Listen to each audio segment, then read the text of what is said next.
Ah, vous êtes là.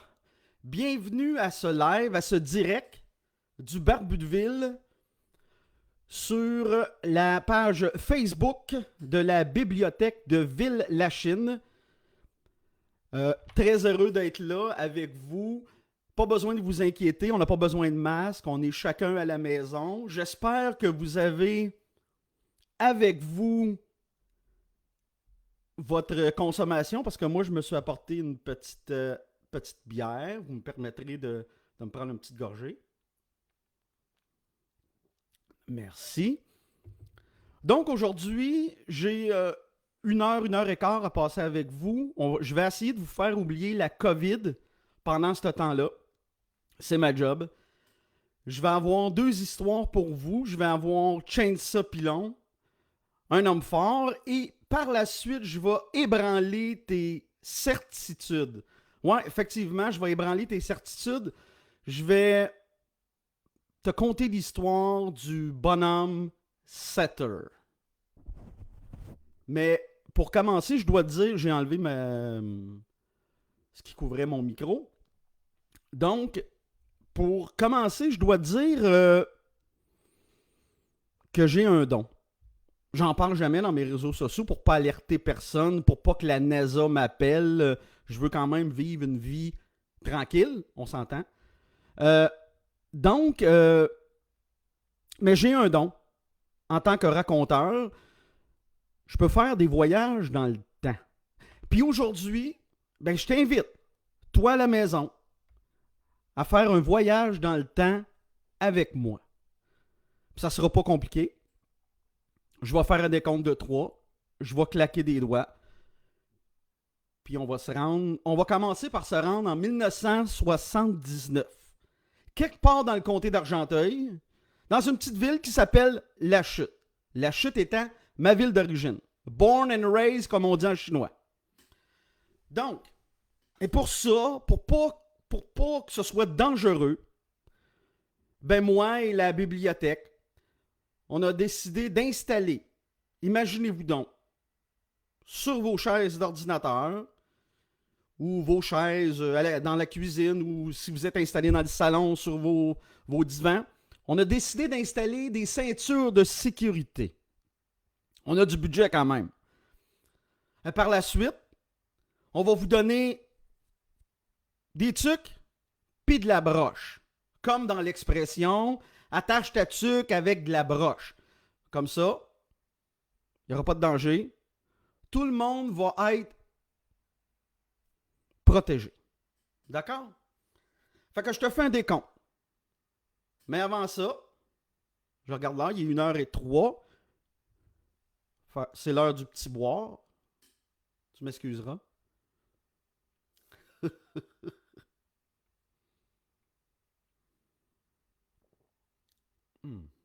Merveilleux. J'espère que tu as eu le temps de te prendre un petit boire, toi aussi.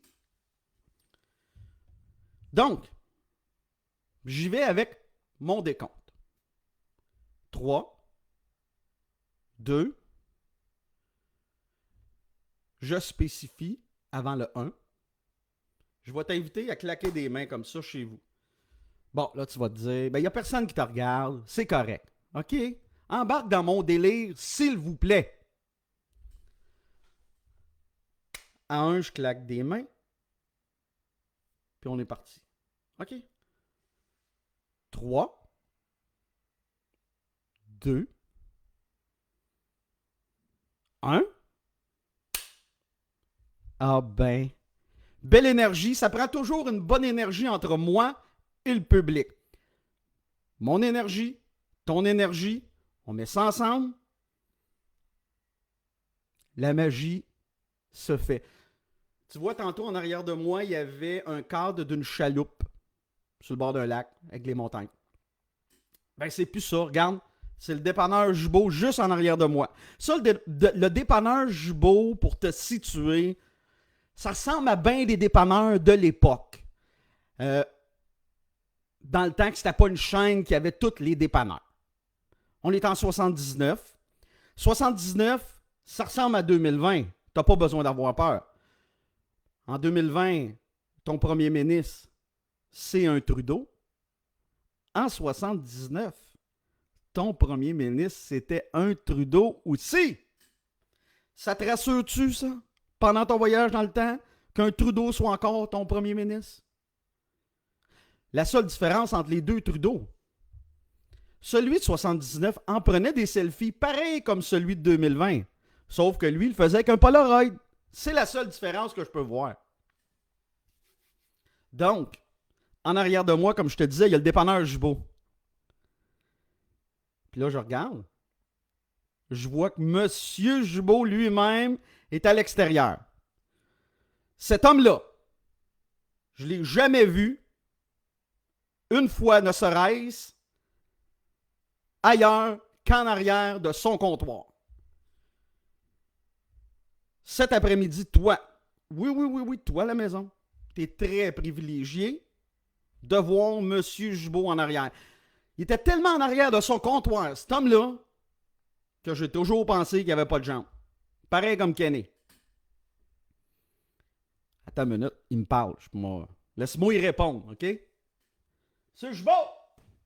Ben ouais! Bonjour! Ouais! Ouais, moi et ma gang, on laissera pas traîner nos bicycles en avant. Mais non! Je le sais, M. Gibault. C'est pas bon pour la business. Hey, M. Gibault, ce qui est bon pour la business, par exemple, c'est que moi et ma gang, on va prendre des jus en sac avec des pailles, là, des zips. Toute la gang. Oui, mais non, M. Gibault, je le sais. On pètera pas nos jus en sac en face du dépanneur. C'est pas bon pour la business. Il disait tout le temps ça. Donc, quand je vois le dépanneur Gibault, ça me rappelle Bébert, Chainsaw, Pilon. OK? Bébert, Chainsaw, Pilon, c'est qui? C'est un homme fort. En fait, c'est un trisomique. C'est de même qu'on les appelait à l'époque, souffrait de trisomie 21. Je m'en vais te raconter son histoire. D'accord?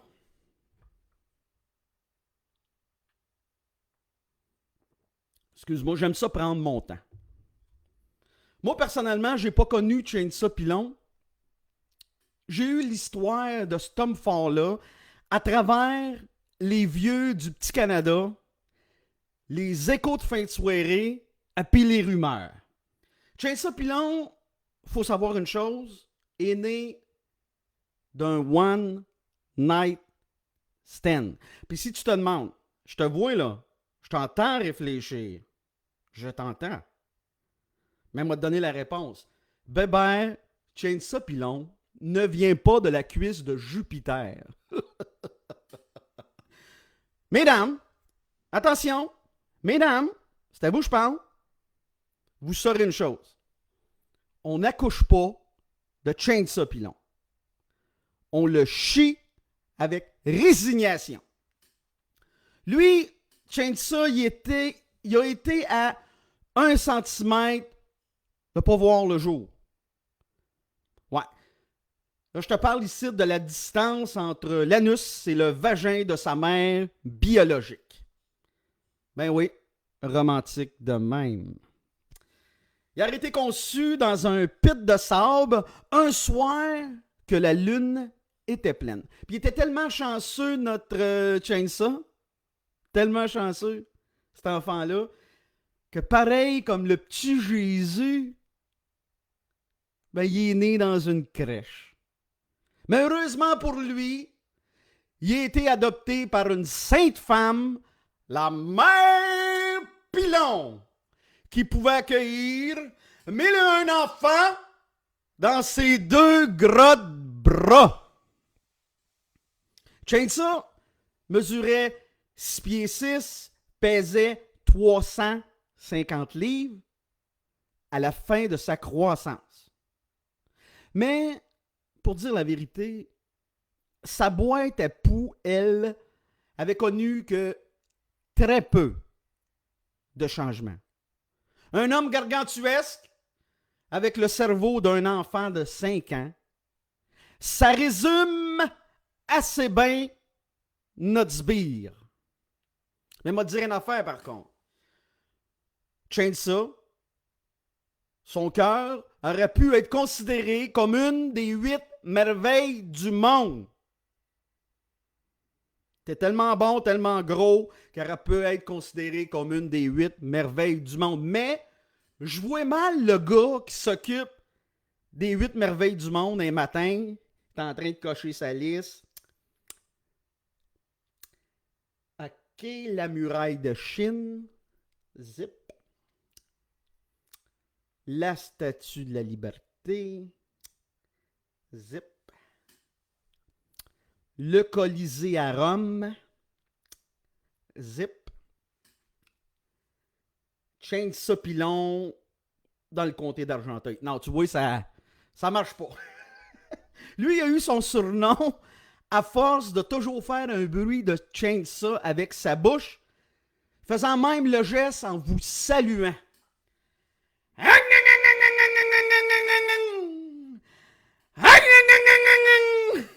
Mettons que ça faisait peur. Il n'avait rien de méchant, mais il vous saluait toujours de la même façon. Il n'a jamais manqué un épisode de 100 tours à Radio-Canada. Si tu as 40 ans et plus, 45 ans et plus, tu te rappelles des 100 tours avec la fameuse montre autour du bras. Il aimait tellement cette montre-là qu'il en rêvait secrètement même à 20 ans. Il a revendu son âme et celle de la mère Pilon à Yves Massicotte puis à Santo pour en seulement pouvoir toucher la montre. Puis après ça, on va me dire à moi que la Apple Watch de Steve Jobs, c'est une révolution. Hein? Oui, révolution. Puis comme un métronome, à tous les matins que le bon Dieu amenait, Chainsaw allait pêcher des gornouilles dans la rivière du Nord. Toi qui connais pas le coin de la Chute et du comté d'Argenteuil, faut que je te dise que la rivière du Nord aborde la petite ville de la Chute. Et comme lui, il restait dans le Petit Canada est à côté de la rivière. Donc, j'ai arrêté de faire mon Google Maps. On continue. Il pêchait des gornouilles à tous les jours dans la rivière du Nord qui allait revendre aux Chinois, aux vieux Chinois du Lily Garden sur la rue principale. Bon, OK, je vais te le dire. Je m'étais promis que j'en parlerais pas, mais je vais te le dire. OK? Il y a une rumeur qui a longtemps couru à la Chute. Puis quand tu es un habitant de la place, tu dis à la Chute. T'enlèves le L. C'est connu et reconnu, c'est comme ça. Il y a longtemps une rumeur qui a couru à la Chute, selon laquelle Chainsaw Pilon vendait des chats errants aux Chinois. Est-ce un hasard? Mais à la fin des années 60, début des années 70, quand Chainsaw était dans la vingtaine, il n'y a pas un chat qui traînait dans les rues de la Chute. Est-ce un hasard? Moi, je ne voudrais pas perpétuer ce mythe-là. Vous savez, dans les petites villes comme la Chute, on a juste ça à faire, se raconter des peurs. Mais je me suis toujours demandé, les 10 chats que Chainsaw supposément vendait aux Chinois, ils finissaient en Général Tao ou en Spirib? La question demeure entière. Seul Chainsaw qui est mort, ça fait longtemps, et le vieux Chinois qui parlait juste le mandarin le savait. Donc, ça va rester un mythe.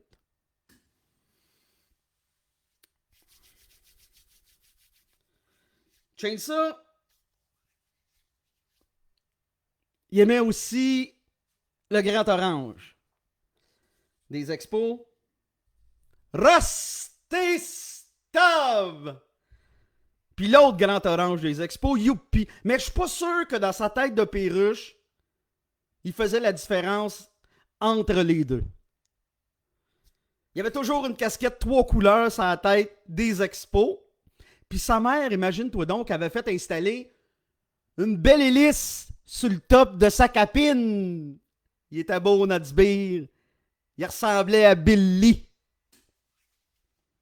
Puis tous les matins, comme un métronome, ben, Chainsaw, il partait avec sa corde à danser. Il allait jouer avec les jeunes filles du Laurentian School en face de chez eux. Il connaissait par cœur toutes les chansons possibles et impossibles de corde à danser. Puis si l'heure du midi, comme un métronome, ben, il allait manger du réchauffé de la mère Pilon. D'ailleurs, la mère Pilon m'a déjà dit à moi, personnellement, qu'elle avait ramassé Chainsaw comme une cochonnerie à terre, à la crèche. Mais heureusement pour lui, Chainsaw a eu dans sa vie la Sainte Mère Pilon. Puis heureusement pour tous ses enfants abandonnés. Parce qu'on va se le dire, la chose la plus facile à faire dans ce bas monde,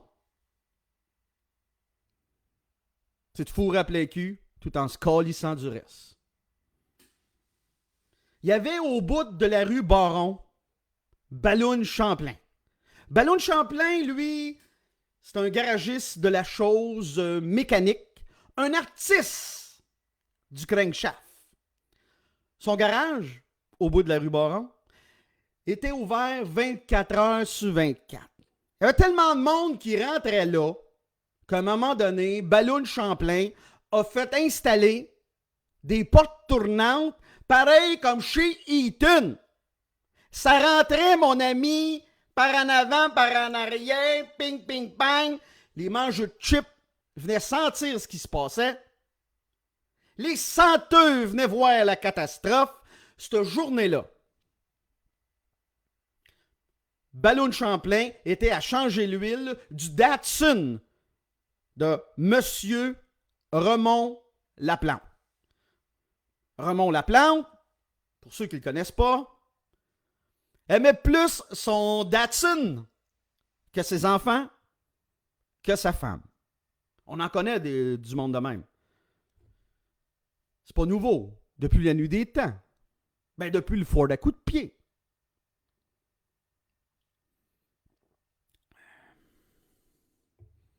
Et finalement, le Datsun prenait l'huile. Dire une affaire, Remond Laplante était dans tous ses états. Un état proche du Wyoming. Il s'est mis à sacrer. Il a nommé, cette journée-là, tous les saints du ciel. Il les a... Oh! Il les a nommés un après l'autre. OK? Je suis habitué d'être debout pendant mes spectacles. Ça me fait drôle d'être assis, puis je gesticule beaucoup. Hein? Donc, il a nommé tous les saints du ciel, un après l'autre. Cherchant pas, il les a tous nommés. Puis il criait tellement fort que son écho se serait fait entendre jusqu'aux limites de la rue principale. Rue Baron, rue principale, je te situe, c'est environ 4 km. Sacré fort. Un moment donné, on s'entend, Balloon Champlain était tanné de l'entendre crier, de l'entendre sacrer. C'est pas bon pour la business. Fait que là, Balloon Champlain, il a essayé de sortir dans le tour du Datsun. Mais comment je pourrais te dire ça en termes mécaniques? Le jack qui tenait le Datsun. Le jack. Il y avait comme un mou dans le jack. Manquait de gigolou. Balloon Champlain, servir et de bord. Ça a fait tomber le jack. Le Datsun, il a versé sur la jambe de Balloon Champlain, qui a éclaté en 1000 morceaux. Une scène d'horreur dans la vraie vie. C'est pas comme dans un film de Stephen King. Non, monsieur! Non, madame! C'est 1000 fois pire. Il y avait du sang partout dans le beau garage. Pourtant, c'est le genre de garage sur lequel tu pouvais manger à terre. Puis étrangement, il y a eu comme un grand silence par la suite. Raymond Laplante, il criait plus d'être fâché. Il criait de peur. Il criait d'horreur. Ballon! Ballon!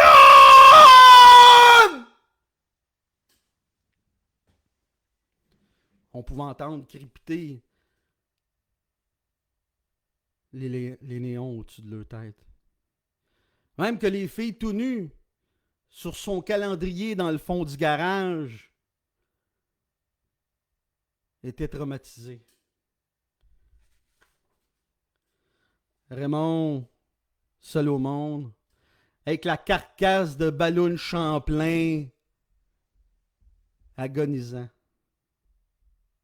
Il a bien essayé de soulever le maudit Datsun. Pas levé d'un pouce. Pas un pouce fort. Puis là, celui qui est notre homme fort, sans le savoir, notre Chainsaw National, passait par là, avec sa belle capine des expos 3 couleurs, puis un hélice sur le tap. Il a entendu crier Raymond Laplante. Il n'a pas fait ni une, ni deux. Sans hésitation, il est rentré dans les portes tournantes. Il a pogné Raymond Laplante, comme ça, t'en regardes. Regarde. Puis il l'a tassé. Raymond, reste là, Raymond! La scène est digne des plus grandes vues d'Hollywood. Un classique du genre. Moi, te dire une affaire, ici, après-midi, en direct sur Facebook, Chainsaw Pilon, il n'y a rien à envier. À Louis Cyr, à Joe Monferrand ou à Hugo Girard. Je le jure devant mes frères et sœurs du Petit Canada. Parce que nous autres, dans le Petit Canada, on avait juste ça, l'amitié et la famille. On n'avait rien d'autre.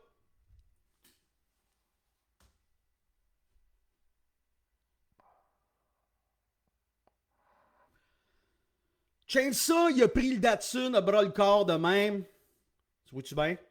De même. Il l'a pogné de même, puis après il l'a ramené de même. Puis il l'a levé au bout de ses bras. Une shot. Là, il a dit à Raymond, « Enlève Monsieur Ballon! Enlève Monsieur Ballon! » La scène est d'une poésie sans nom, d'une beauté ridicule. Chainsaw qui a le Datsun au bout de lui-même. Raymond Laplante qui tient serré dans ses bras Ballon Champlain agonisant. Puis un silence total. Le genre de silence que tu te rappelles toute ta vie.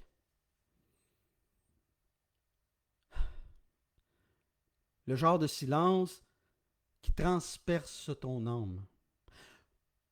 Le genre de silence que tu racontes à un jeune garçon futur auteur, futur propriétaire d'une barbe. Même le jeune garçon à l'époque a entendu le silence. Le genre de silence traverse le temps pour se rendre jusqu'ici, après-midi, à la bibliothèque de Ville-Lachine, directement sur le Facebook. On va te dire une chose. Si ça n'avait pas été de Chainsaw Pilon, ben Balloon Champlain, il n'aurait pas vu grandir ses enfants. Si ça n'avait pas été de Chainsaw Pilon, ben Balloon Champlain, il n'aurait pas vu naître ses petits-enfants. Évidemment, si tu passes par la chute dans le comté d'Argenteuil, évidemment que tu... Puis si tu vas dans le petit Canada, évidemment, tu verras pas de statue à l'effigie de Chainsaw Pilon. Il n'y en a pas. Mais moi, te dire une chose, par contre.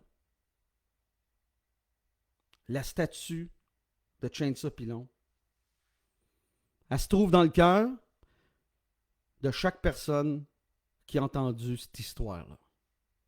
Merci.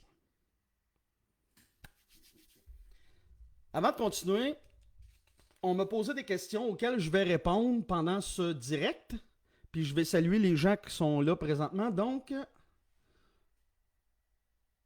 on me dit ici, bonjour Monsieur Zitouni de l'Algérie. Ah ben, bonjour à vous. Bonjour à vous, Monsieur Zoutini. Par la suite, je vais regarder, voir. D'accord. Merveilleux. Donc, on a des questions qu'on m'a posées, que je vais répondre. Puis par la suite, je vais y aller avec la deuxième histoire. Merci beaucoup. Votre livre ou vos livres coup de cœur? Ben, j'ai deux réponses. Livre coup de cœur, j'irai avec Le Plongeur de Stéphane Larue. Stéphane Larue, qui est un Québécois, qui a travaillé dans le milieu de la restauration, qui, avant d'écrire ce livre, était à écrire un roman de science-fiction, mais il bloquait pendant l'écriture de ce roman-là. Donc, il a décidé d'écrire sur la restauration. Ça a donné ce magnifique travail-là qui est pour moi... au cours des 10 dernières années, probablement le...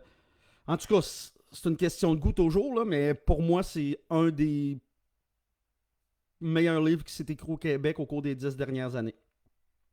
Retiens ça, Le Plongeur de Stéphane Larue. Tu peux trouver ça partout. Mon deuxième, c'est vraiment le coup de cœur des coups de cœur pour moi. C'est un livre de Maxime-Olivier Moutier, qui s'intitule Marie-Hélène au mois de mars. C'était son troisième à l'époque, après Potence Machine et Risible et Noir. C'est un livre ça parle d'une peine d'amour que Maxime-Olivier Moutier a vécu. Ça parle de son incarcération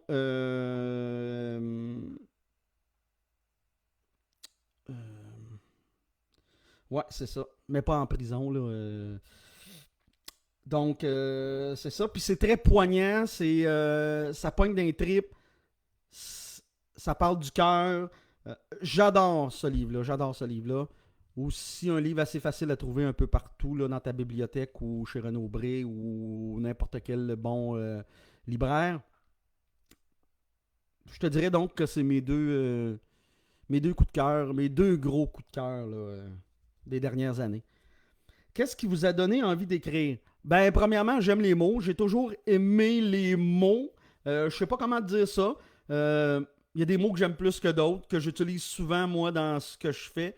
Si tu vas sur mon site, le barbudeville.com, tu vas voir que j'utilise souvent j'ai des mots fétiches. Je sais pas pourquoi, mais c'est comme ça. Puis pourquoi j'aime écrire? Je te dirais que c'est un peu ésotérique ce que je vais te dire là, mais c'est une force hors de moi. Je crois pas à rien d'ésotérique dans la vie, là, mais c'est vraiment hors de moi. Des fois, j'ai ce besoin-là. Puis Les mois ou les années que j'ai pas écrit, j'étais misérable. Ouais, je te dirais ça. Ouais, absolument. Fait que donc, c'est plus fort que moi. Troisième question. Où trouvez-vous votre inspiration pour vos récits? C'est bien simple, dans les petits détails de la vie, dans le quotidien. J'aime beaucoup le quotidien. J'aime beaucoup parler de gens qu'on dit ordinaires, mais qui font des choses extraordinaires. Puis ça, il faut être conscient d'une chose. Moi, j'ai un bon sens d'observation. Et puis, j'aime ça, observer les gens. Puis j'ai beaucoup, beaucoup remarqué ça. Les gens souvent pensent qu'ils ont des petites vies ordinaires. Mais quand tu grattes un peu, tu découvres de belles choses. C'est ça que je veux dire. Quel est votre prochain projet d'écriture? Ben, je suis en plein dedans, à l'écriture de mon premier livre, qui devrait sortir janvier 2021. En tout cas, je me croise les doigts et je le souhaite. Évidemment, il va y avoir des lancements. J'aimerais bien ça en faire un avec mon ami Alex Le Barbier à son barbershop. Donc, avec les clandestins aussi, j'aimerais beaucoup ça. Donc, je suis à l'écriture de mon premier livre. Ça va très bien. Je raconte, c'est des nouvelles littéraires, des petites histoires. Donc, le livre va très bien. J'ai plus que la moitié d'écrit. Je te dirais que je suis aux trois quarts environ. Quels sont les auteurs que vous lisez régulièrement?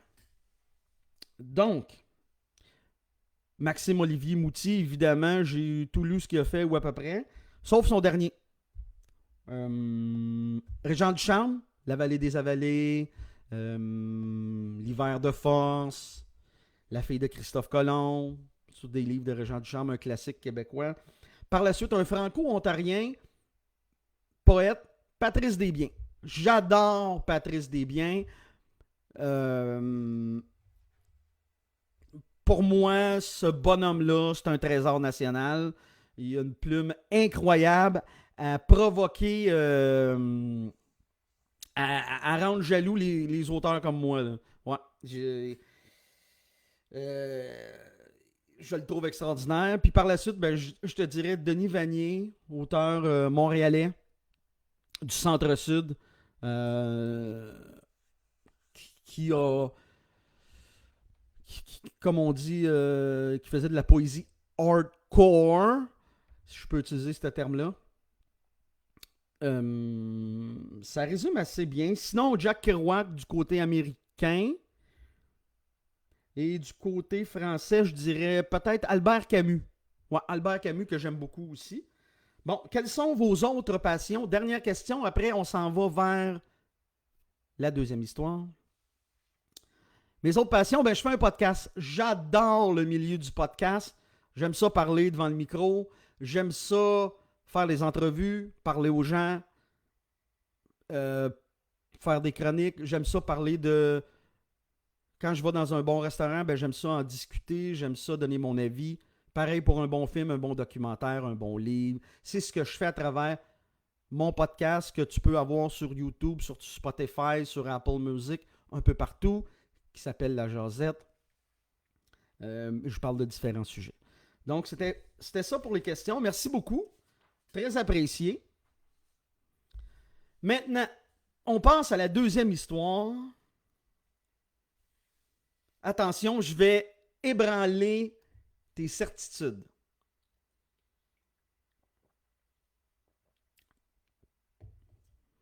On va aller dans le... Excuse-moi. Je vais ébranler tes certitudes. On va aller dans le folklore québécois. Donc, entrons pour M. Zitouni de l'Algérie, ça pourrait être intéressant d'apprendre à connaître un peu le folklore de chez nous. Donc, je vais te raconter l'histoire du bonhomme Setter. La vraie histoire du bonhomme Setter. Si je mens, croix de bois, croix de fer, je m'en vais direct en enfer. OK? C'est parti. Il y a très longtemps.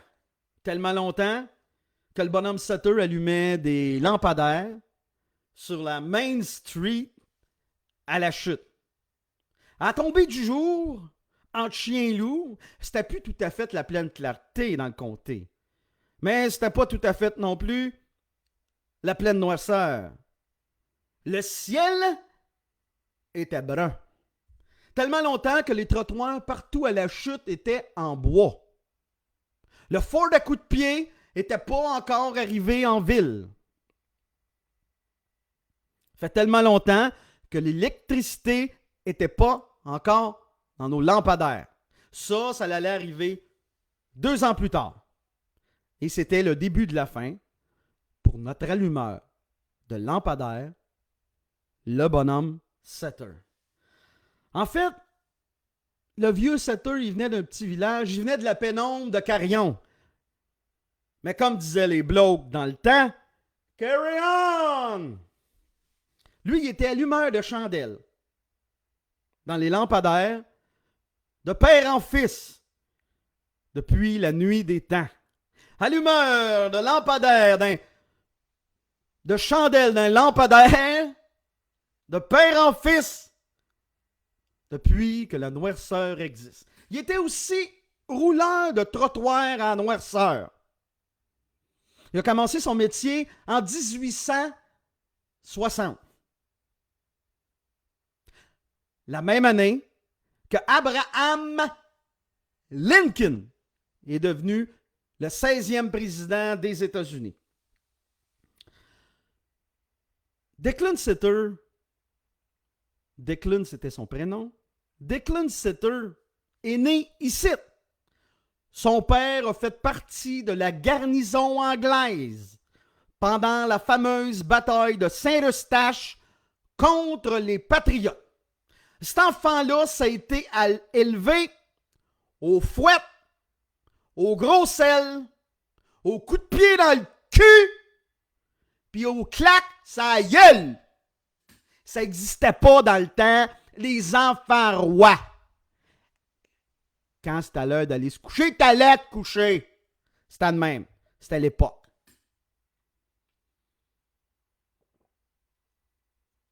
Tu m'excuseras, c'était l'heure du petit boire. Declan, lui, il rêvait de cheval pur sang. Il rêvait d'aller combattre au Far West, pareil comme Billy the Kid. Il rêvait de la ruer vers l'or au Colorado. Puis dans ses rêves les plus fous, il voyait une barouette remplie à rebord de pépites d'or. Comme quoi, même l'évolution, puis le temps qui passe, n'a pas changé le désir de l'argent, peu importe les âges. Il faut savoir une chose, la mère du bonhomme Sutter est morte très jeune. Tellement jeune que Declan en a aucun souvenir. Ce qui fut d'ailleurs un moment important dans sa vie quand il a eu à choisir entre le bien et le mal. Sa mère, Lady Sutter, est morte en accouchant de lui. Au dire de son père, lui-même, Declan Sutter a apporté le malheur. Même qu'un soir, bien fâché, son père l'a regardé droit dans les yeux. Declan avait 7 ans à l'époque. Son père l'a regardé droit dans les yeux et il a dit « Toi, mon garçon, toi, mais c'est à cause de toi que ta mère est morte. » C'est pas facile à prendre, ça. Mais c'est pour ça que le bonhomme Sutter a grandi avec l'idée qu'il était un bon à rien. Ses grands bras, ses jambes à perte de vue, son gros nez, son regard flou. Il y avait des airs de fossoyeur plutôt que de jeune premier. Même quand il était un jeune premier. Le monde à sa vue, changeait de trottoir. Il n'a pas inventé la laideur. C'est tout juste. Bon, comment je pourrais te dire ça? Mettons que le jour que Declan Setter a choisi dans le sac à face, il n'en restait pas beaucoup. Il y avait toujours des souliers trop grands qui donnaient l'impression de flotter. Il y avait une tête difforme aussi. C'est pour ça qu'il y avait toujours un chapeau sur la tête. Il aurait été d'ailleurs un excellent chapelier. Je vois ça, moi. Setter chapelier. Je vois ça, ça amène à la chute. Puis pour pas s'aider, pauvre diable, il allait cueillir de l'ail des bois à tous les jours dans le bois à Mackenzie, juste en arrière de la Rivière-du-Nord. Évidemment, ça lui donnait une haleine horrible. Il connaissait, évidemment, la Rivière-du-Nord n'avait pas de secret pour lui. Il y en a même qui disent, les mangeurs de chips, on en connaît toutes, là. Des santeux, des gérants d'estrade, des ouéreux. Ceux-là. Ils disent même que le bonhomme Setter mangeait de la barbotte crue. Ce qui prouverait, hors de tout doute, que cet homme-là avait pas d'âme. Puis en 1901, avec l'arrivée de l'électricité, ben, le bonhomme Setter perdait à son travail principal. Puis évidemment, il n'y avait pas assez de trottoir pour jobber dans la chute. Puis je vais te le dire, il n'y avait pas de place pour lui à la chute Cotton Company. Fait que pendant un certain temps, il a erré avec le poids de sa vie sur ses épaules dans les rues sales et transversales de la chute. Il y avait même un spleen d'une profondeur océanique qui suivait sa trace. Même que les jours qu'il retournait dans son petit village à Saint-André d'Argenteuil, il avait même plus le goût de lancer des roches, pareil comme les habitants de la place.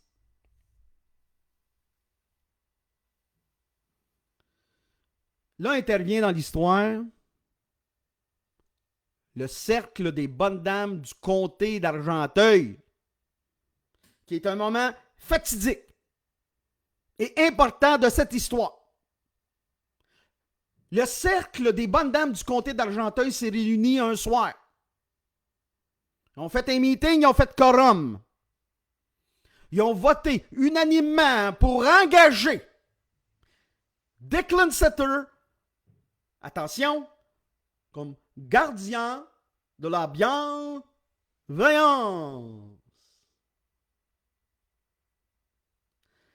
Ce qui allait changer, évidemment, la vie de Declan Setter. Ce qui lui donnait une raison de vivre. Il allait recevoir par la poste des demandes pour faire peur aux enfants avec les informations nécessaires. Vous saurez une chose, faire peur aux enfants en 1901, c'est un métier honorable. Il recevait des lettres signées, notariées. 10 janvier 1901. S'il fut une date mémorable, ce n'en fut une.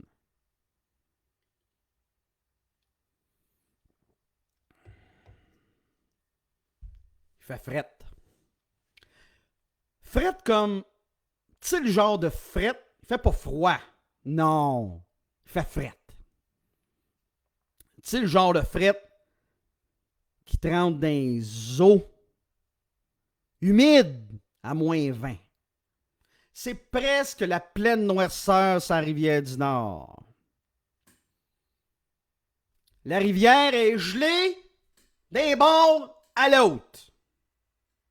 Le petit Daou joue sa patinoire à ciel ouvert.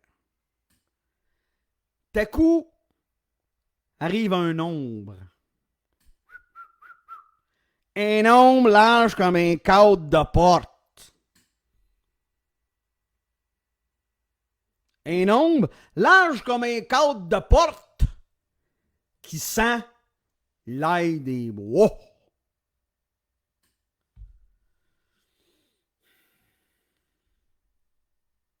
Hey! J'ai dit hey! Quand après ton hey, j'ai dit hey, c'est sérieux. Je regarde sur mes papiers, là. T'es le petit Daou, toi, qui reste sur la rue Bethany?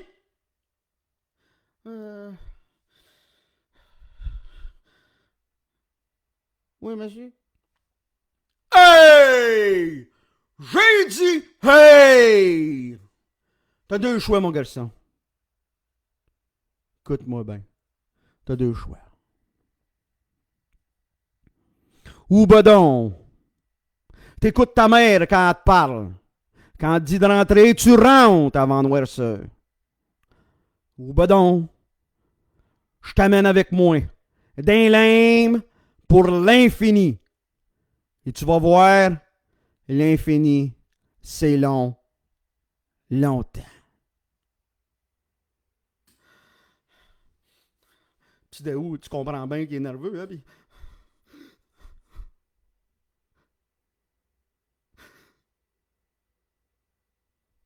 M'excuse, monsieur. M'excuse. Hey! J'ai dit hey! Tu diras à ta mère que tu as rencontré un bonhomme 7 heures sur ton chemin. Je vais te payer, moi. Mais ça n'a pas pris une seconde, ni deux. Le petit Daou, il est parti rien que sur une gosse. Il est parti vers la rue Bethany. T'aurais mis cette journée-là, Usain Bolt, à côté de petit Daou, que le petit Daou l'aurait clenché.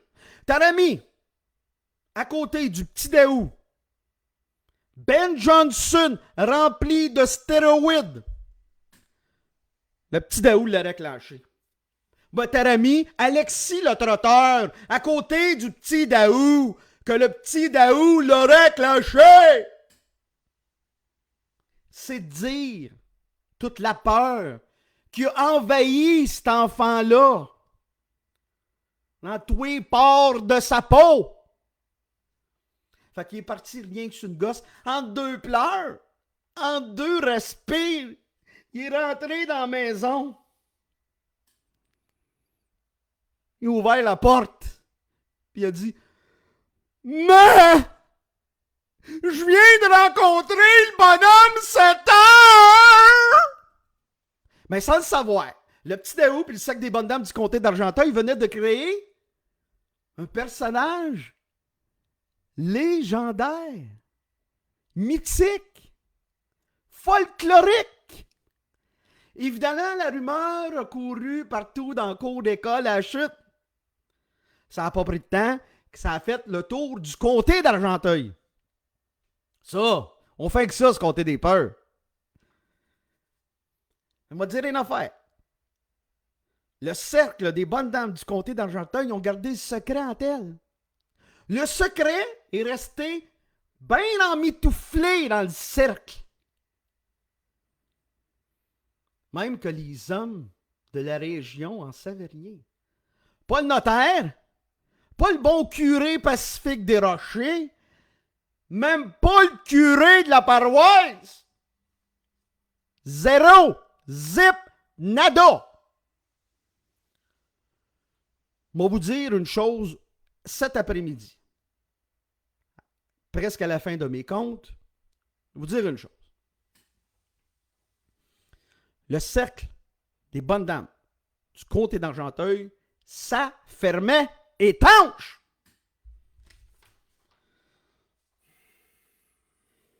Ben, comme une traînée de poudre, évidemment, la rumeur a fait le tour de la belle province. Ça s'est rendu jusqu'aux limites du Labrador. C'est loin, ça. Mais on va t'en passer un papier. Tout le monde, partout, dans sa ville, dans son village, disait avoir vu le bonhomme 7 heures. Eux, ils disaient avoir vu le bonhomme 7 heures. Mais la vérité, je vais te le dire aujourd'hui. Je te le dis aujourd'hui, là, en direct, sur Facebook. Ben oui. La seule vérité, il y en a juste une. La seule vérité, c'est que le bonhomme 7 heures, il n'a rien travaillé à la chute. Il n'a pas travaillé ailleurs. Mais sa légende, son mythe était tellement grand, tellement énorme, ça s'est répandu partout dans le bas et dans le haut Canada, que tout le monde disait l'avoir vu chez eux. C'est pour ça, pendant un certain temps, au début des années 1900, tous les enfants de la belle province rentraient avant la noirceur. Une minute.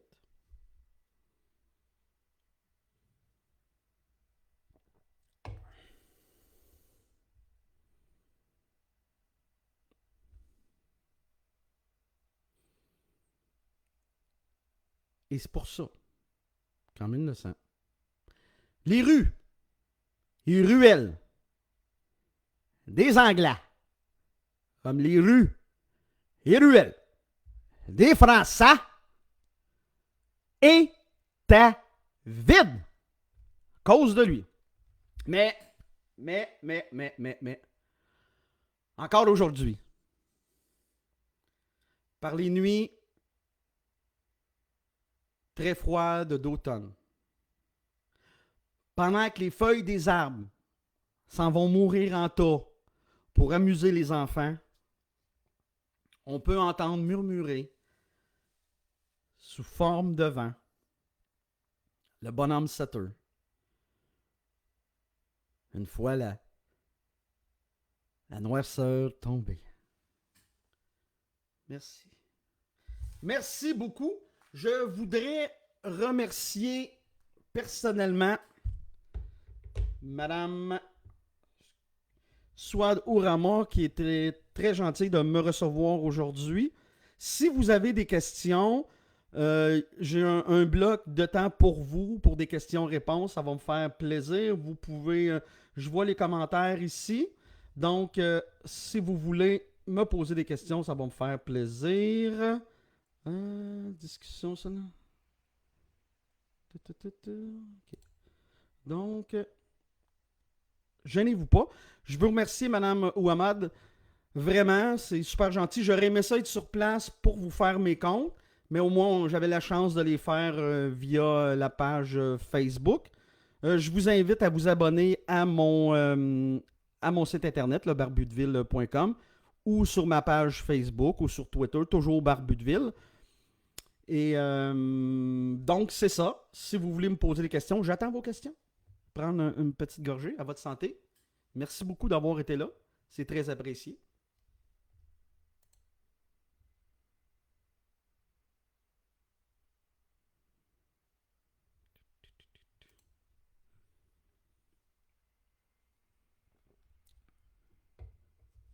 Merci beaucoup, Mme Ourama. Ce fut un grand plaisir. Vraiment, là, très, très apprécié. J'attends Carl Girard qui me dit « Salut, Bodé! » Salut, mon Carl.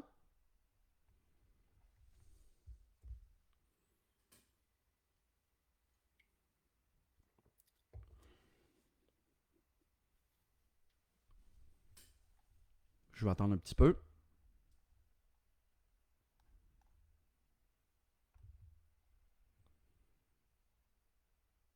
Est-ce que vous avez des questions? Parce que moi, j'ai des réponses.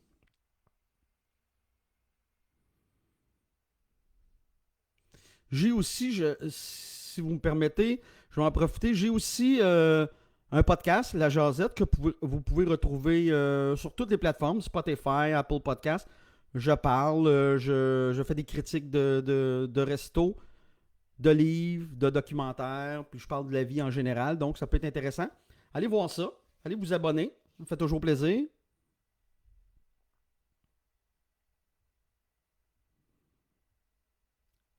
J'attends.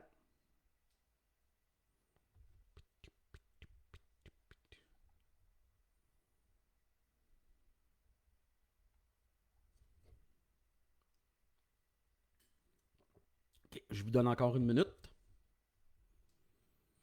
Merci d'avoir été là en si grand nombre. C'est très apprécié.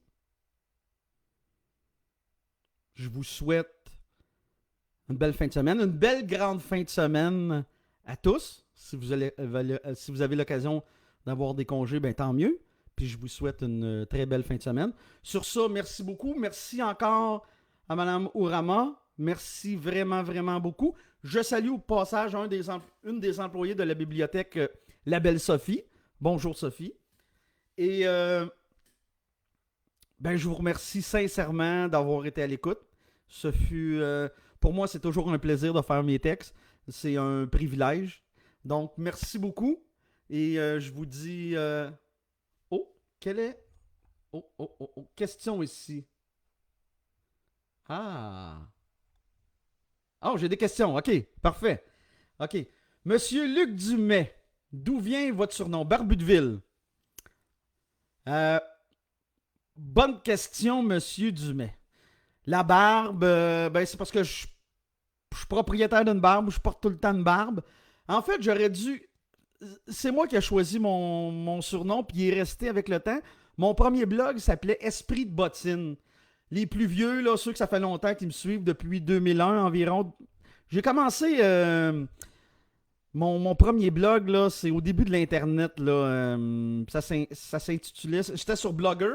Ça s'intitulait Esprit de bottine. J'ai roulé là-dessus pendant un certain temps. Puis après, j'ai voulu faire un autre blog. J'ai cherché un autre nom. J'ai pris Barbu de Ville. Je ne sais pas pourquoi, Monsieur Dumais. Mais en fait, ça aurait dû être Barbu de campagne plus que Barbu de Ville. Je vous dirais. Mais là, c'est resté. Donc, puis je suis bien content. Ça va bien de ce côté-là.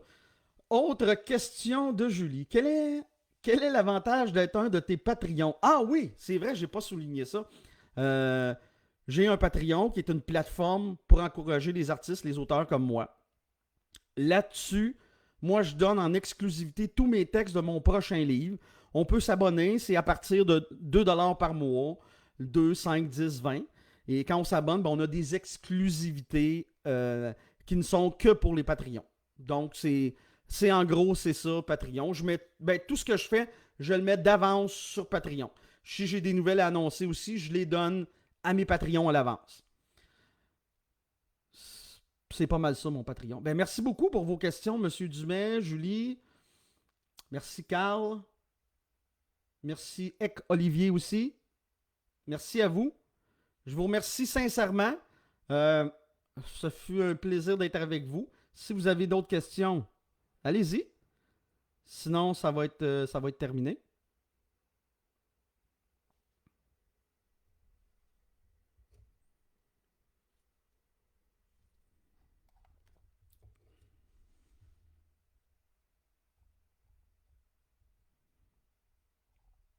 Vous n'avez pas besoin d'être gêné, là. Vous êtes à la maison devant votre tablette, votre téléphone, votre ordinateur, votre laptop.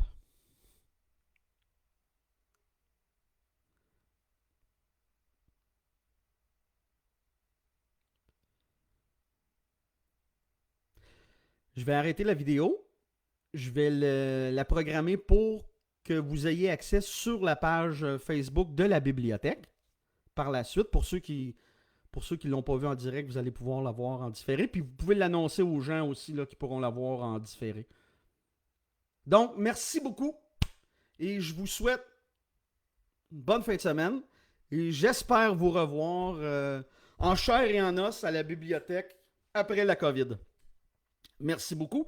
Puis je vous dirai, comme je dis à la fin de mon podcast, comme dans le temps, quand je faisais du CB à la chute, popout, Ciao!